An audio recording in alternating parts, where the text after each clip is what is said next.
तो अब हम शुरू करने जा रहे हैं एनसीईआरटी मैथ्स क्लास 10th का चैप्टर नंबर 2 जिसका नाम है पॉलिनोमियल। एक्सरसाइज हमारी चल रही है 2.2 और अभी हम कर रहे हैं क्वेश्चन नंबर 1, जिसके 3 क्वेश्चन हम अपने पहले की वीडियोस में सॉल्व कर चुके हैं। अब हम करने जा रहे हैं चौथे क्वेश्चन को सॉल्व। तो अब अगर इस क्वेश्चन को गौर से देखा जाए तो हमारे पास में दिया 4u² प्लस 8u। अगर इसको स्टैंडर्ड फॉर्म से कंपेयर किया जाए जो होती ax² plus bx plus c, तो सी का टर्म तो हमारे पास में है ही नहीं। तो हम ये मान लेंगे कि सी का टर्म हमारे पास में यहाँ पर है लेकिन वो है 0, तो यहाँ पे लिखा हुआ नहीं है। तो अगर इससे कंपेयर किया जाए तो हमारे पास में ए की जगह पर है 4 और बी की जगह पर है 8 और सी की जगह पर है 0। ये वैल्यूज अभी आगे काम आएंगी। तो इस बार फिर हमें सेम वही काम करना है। मिडिल टर्म स्प्लिट हम कर सकते हैं, उससे हम इसको निकाल सकते हैं, या एक काम हम और करते हैं।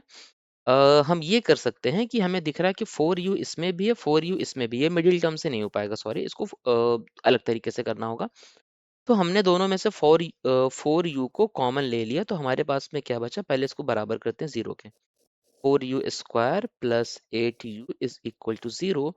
4u हमने कॉमन ले लिया तो हमारे पास में बचेगा यहाँ पर u, और सेकेंड टर्म में बचेगा 2u plus 2 is equal to 0। अब हमें दिख रहा है साफ साफ, आसान तरीका है कि हमारे पास में दो टर्म है, एक तो ये है एक ये है, इन दोनों का मल्टीप्लाई होने पर आंसर हमारा 0 आ रहा है।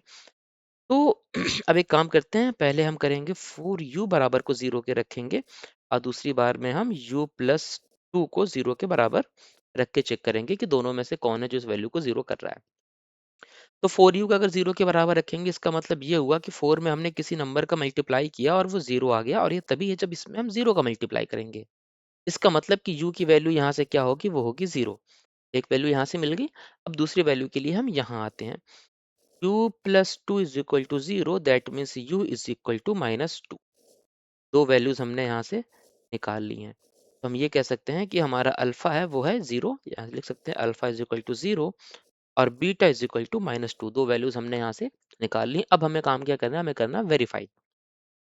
वेरीफाई करने के तरीके पे आते हैं। पहला काम हमें करना है, alpha plus beta should be equal to -b/a, और दूसरा काम हमें करना है, alpha multiply by beta should equal to c/a।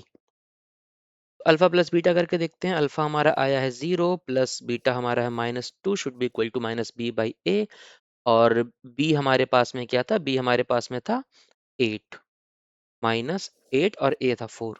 इनको सॉल्व करेंगे, इधर इस साइड को सॉल्व करेंगे तो हमारे पास में आएगा -2। इस साइड को सॉल्व करेंगे तो कैंसिल आउट होने के बाद यहाँ पर भी आएगा -2। तो हमारा LHS इज इक्वल टू है RHS के, और इधर सॉल्व करेंगे अल्फा मल्टीप्लाई बाय बीटा को। तो वैल्यूज रखते हैं, पहले अल्फा है 0, बीटा है -2 should be equal to c/a। c हमारा है 0 और a हमारा था 4। इधर साइड आएगा मल्टीप्लाई करने पर 0, और इधर साइड 0 में किसी नंबर का डिवाइड करने पर हमेशा 0 ही आता है, 0 बराबर 0। यहाँ से भी हमारा आया है LHS is equal to RHS, और यहाँ पर हम लिख देंगे हैंस प्रूफ। ये क्वेश्चन भी हमारा सॉल्व हो गया। बाकी क्वेश्चंस भी अगर आप देखना चाहते हैं तो आप हमारे यूट्यूब चैनल पर चेक कर सकते हैं। Thank you so much.